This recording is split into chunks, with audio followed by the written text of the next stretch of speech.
औज़ुबिल्लाहि मिनश्शैतानिर्रजीम बिस्मिल्लाहिर्रहमानिर्रहीम अस्सलामु अलैकुम वरहमतुल्लाहि वबरकातुहू। सूरह शुरा है मेरे सामने और सूरह शुरा की आयत नंबर 67 है, पारा नंबर 19 है और रुकू नंबर 8 चल रहा है। आयत नंबर 65 में 65 और 66 में अल्लाह तबारक व तआला ने फ़िरौन और फ़िरौनियों के गर्क होने का ज़िक्र फरमाया और ये अल्फाज ज़िक्र फरमाए, बल्कि इससे भी पिछली 64 आयत में फरमाया कि डुबो दिया फ़िरौनियों को, पीछा करने वालों को, यानी कि फ़िरौनियों को। फिर अल्लाह तबारक व तआला ने अगली आयत में फरमाया कि और नजात दे दी मूसा अलैहिस्सलाम और जो लोग मूसा अलैहिस्सलाम पर ईमान लाए थे, मन माओ, ईमान वाले जो उनके साथ थे, उनको नजात दे दी। और उसके बाद फिर अल्लाह तबारक व तआला ने डुबोने के दूसरे अल्फाज इस्तेमाल करते हुए फरमाया कि अगरकना अजमाइन सुम्मा अगरकना आखिरीन, फिर अगलों को हमने, पिछलों को या पीछा करने वालों को या दूसरों को हमने गर्क कर दिया, यानी कि फ़िरौनियों को पानी में गर्क होना जिक्र पर डिटेल कल गुजर चुकी है। अब देखते हैं कि आयत नंबर 67 में अल्लाह तबारक व तआला क्या फरमा रहे हैं। आयत नंबर 67 में अल्लाह तबारक व तआला ने फरमाया इन्न फ़ी ज़ालिका लआयात। ये इतनी बातें अल्लाह तबारक व तआला कुरान पाक में क्यों बयान फरमा रहे हैं, इसकी वजह बयान फरमा रहे हैं अल्लाह तबारक व तआला कि इस सारी चीज़ों में, इन सारी चीज़ों में लाया निशानियाँ हैं। और निशानियाँ किसके लिए हैं?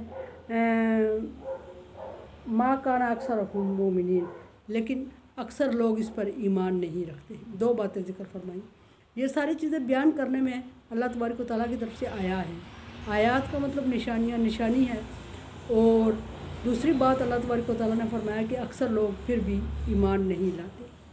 अब निशानियाँ किन के लिए हैं? कुरान पाक में बयान करदा किस्सों का मकसद, बारहा में बात जिक्र कर चुकी हूँ, अर्ज़ किया मैंने कि कुरान पाक में बयान करदा किस्सों का मकसद 2-3 मकासद होते हैं। जब मुशरिकीन मक्का के सामने कुरान पाक ज़िक्र फरमाया नबी सल्लल्लाहु अलैहि वसल्लम ने, तो मुशरिकीन मक्का ने मजाक उड़ाते हुए कहा कि असातिरुल अव्वलीन, ये तो पहले लोगों के किस्से कहानियाँ हैं।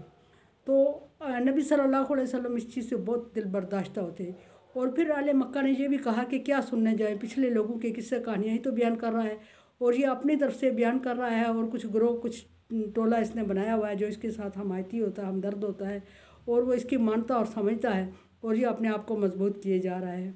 और अल्लाह तबारक व तआला ने भी बारहा पिछले तमाम पैगम्बरों, अक्सर पैगम्बरों के किस्से नबी सल्लल्लाहु अलैहि वसल्लम के सामने कुरान पाक में बयान फरमाए। किस्से बयान करने का मकसद ये था कि पहली बात तो ये थी कि अक्सर बनी इसराइल ने अपनी तरफ से गलत चीज़ें दीन में डाली हुई थी, किस्से गलत बयान करते थे। जब गलत बयान करते थे वो तो उसको दीन से, कुरान पाक से तशबीह देते थे और कहते थे कि नबी सल्लल्लाहु अलैहि वसल्लम से कंपेयर करते थे कुरान पाक से और कहते थे हमारी किताबों में तो इस तरह की बात जिक्र है और मोहम्मद सल्लल्लाहु अलैहि वसल्लम इधर से कह रहा है कि मैं दीन इब्राहिमी पे हूँ और उधर से उसके अपोजिट बात कर रहा है। जो हमारा दीन है वो सेम दीन इब्राहिमी है, लेकिन मोहम्मद का दीन कोई और दीन है और ये इसको दीन मोहम्मद इब्राहिमी कह रहा है। और हमारी किताबों में जो किस्से बयान है वो इस तरह हैं और मोहम्मद सल्लल्लाहु अलैहि वसल्लम अपनी तरफ से ये किस्से बयान करके कह रहा है कि ये इस तरह है, हालांकि जिस तरह ये बयान कर रहा है ये गलत है। इस पर नबी सल्लल्लाहु अलैहि वसल्लम बाद दफ़ा परेशान होते थे और समझते थे कि शायद गलत हो रहा है या शायद मतलब परेशान थे। अल्लाह तबारक व तआला ने बारहा नबी सल्लल्लाहु अलैहि वसल्लम को तसल्ली देते हुए फरमाया कि जो चीज़ आप कह रहे हैं वही हक़ और सच है और जो आप पे नाज़ल करदा है वही हक़ और सच है और ये लोग जो आपसे के सामने किस्से कहानियाँ बयान कर रहे हैं ये सारा रद्द है, ये गलत है। लेकिन कुफार मक्का चूँकि तादाद में ज़्यादा होने की वजह से, अक्सरियत होने की वजह से वो नबी सल्लल्लाहु अलैहि वसल्लम की बात को इग्नोर करवा के इधर उधर अपनी बातें करके लोगों को अपनी तरफ कायल मायल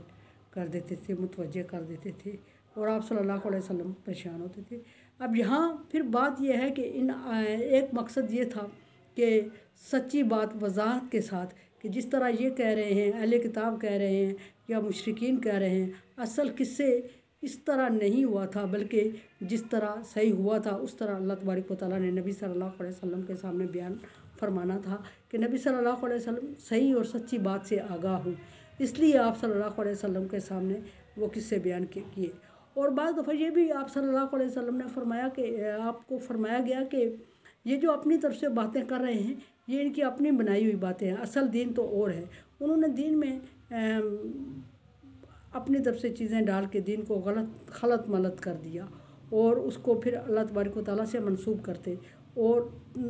الزام یہ دیتے کہ محمد صلی اللہ علیہ وسلم اپنی طرف سے دین لا رہے ہیں اور اللہ کی طرف منسوب کر رہے ہیں۔ یہ بات بھی تھی۔ اور دوسرا مقصد قصے بیان کرنے کا یہ تھا کہ اس میں نشانیاں ہیں، عبرت ہے، نصیحت ہے، ہدایت ہے۔ ایک طبقہ یہ تھا جس کے لیے عبرت تھی، جھٹلانے والوں کے لیے اس میں کچھ لوگ جو قومیں تباہ ہوئیں جن پیغمبروں کی، ان کے قصے بیان کرنے میں جھٹلانے والوں کے لیے عبرت تھی کہ آپ کے لیے بھی ایسا ہی عبرت کا نشان بنیں گے جھٹلا رہے ہیں تو۔ کچھ لوگ جو نئے مسلمان ہوئے تھے یا مومن تھے ان کے لیے نصیحت تھی، مومن کے لیے نصیحت ہے، اور کچھ لوگ ایسے ہیں جن کے لیے ہدایت ہے، یعنی رہنمائی ہے کہ ایک مقصد اس کا رہنمائی بھی ہے، ہدایت بھی ہے۔ ہدایت اور رہنمائی اس لیے مقصد ہے کہ جس چیز سے انہیں پتہ نہ چلے کہ یہ معاملہ آن پانچا ہمارے اوپر مسلط ہو گیا، اس مسئلے کا حل کیسے کریں اور اس معاملے کو کس طرح سالو آؤٹ کیا جائے، تو اس کے لیے اس میں رہنمائی اور ہدایت اس طرح موجود ہے کہ پچھلے لوگوں پر اس طرح کے واقعات آئے، اور جب ان پر اس طرح کے واقعات آئے تو انہوں نے ان مسائل سے کیسے نکلے اور کس طرح دل برداشتہ نہیں ہوئے، اور کس طرح انہوں نے حوصلے اور صبر سے کام لیا، اور ان پیغمبروں کو اللہ تبارک و تعالیٰ نے نبی صلی اللہ علیہ وسلم کے سامنے اولو العزم یعنی حوصلے والا قرار دیا۔ فرمایا ایک آیت میں ہے کہ آپ نئے نہیں ہیں جن کو یہ تکلیف پیش آ رہی ہیں، کہیں پیغمبروں کو آپ سے کہیں زیادہ تکلیف پیش آئی اور انہوں نے برداشت کیا۔ مثلا موسیٰ علیہ السلام کی مثال ہر دفعہ اللہ تبارک و تعالیٰ نے نبی صلی اللہ علیہ وسلم کے سامنے دی اور فرمایا کہ موسیٰ علیہ السلام کو کہیں زیادہ تکلیف پیش آئی لیکن انہوں نے برداشت اور حوصلے سے کام لیا۔ اب یہ یہاں فرمایا کہ آیا نشانیاں ہیں ان آیات میں، بیان کرنے کا مقصد بیان فرمایا کہ ان آیات کو بیان کرنے کا مقصد نشانیاں ہیں، لیکن پھر نشانیاں قرار دینے کے بعد تعجب اور افسوس کرتے ہوئے اللہ تبارک و تعالیٰ نے، افسوس تو اللہ کے ساتھ سیوٹ نہیں کرتا، ان پر اف کرتے ہوئے تف کرتے ہوئے کیا کرتے ہوئے اللہ تبارک و تعالیٰ نے فرمایا کہ ساری چیزیں نشانیاں دیکھنے کے باوجود ہونا یہ چاہیے تھا کہ یہ ایمان لے آتے، لیکن افسوس یہ ہے کہ نشانیاں دیکھنے کے باوجود یہ اکثر ان میں سے ایمان نہیں لائے۔ کم و بیش اکا دکا لوگ ایمان لائے جو کہ مشکل سے یا اس سے بچ گئے، لیکن اکثر ایمان نہیں لائے، اور جو ایمان نہیں لائے ان کو پھر سزا کا سامنا کرنا پڑا، جو ایمان لائے ان کے لیے جزا اللہ تبارک و تعالیٰ نے رکھی۔ اللہ تبارک و تعالیٰ نے فرمایا اس میں نشانیاں ہیں عقل والوں کے لیے، سمجھ شعور رکھنے کے لیے، اور نشانیاں ہونے کے باوجود اکثر لوگ ایمان نہیں لاتے اور ان کی بدبختی ہے اور وہ اپنے انجام کو پہنچے۔ قرآن سمجھے، دیکھے سمجھے اور سبسکرائب کرے اور صدقہ جاریہ میں میرا ساتھ دے۔ اللہ تبارک و تعالیٰ کا حکم تعاون علی البر والتقویٰ، نیکی اور بھلائی کے کاموں میں ایک دوسرے سے تعاون کرے، چینل کو سبسکرائب کرے۔ ایک شکایت آپ سے کرنی تھی، شکایت یہ ہے کہ میں کل چینل ایک بچے سے چیک کروا رہی تھی، میں نے دیکھا بڑی زیادتی ہے یہ کہ 96% لوگ جو ہے سبسکرائب کیے بغیر میرا چینل دیکھ رہے ہیں۔ وہ تو دیکھ رہے ہیں لیکن چینل پروموٹ نہیں کر رہے ہیں میرا، اس پہ مجھے بہت دکھ ہوا۔ اگر آپ دیکھ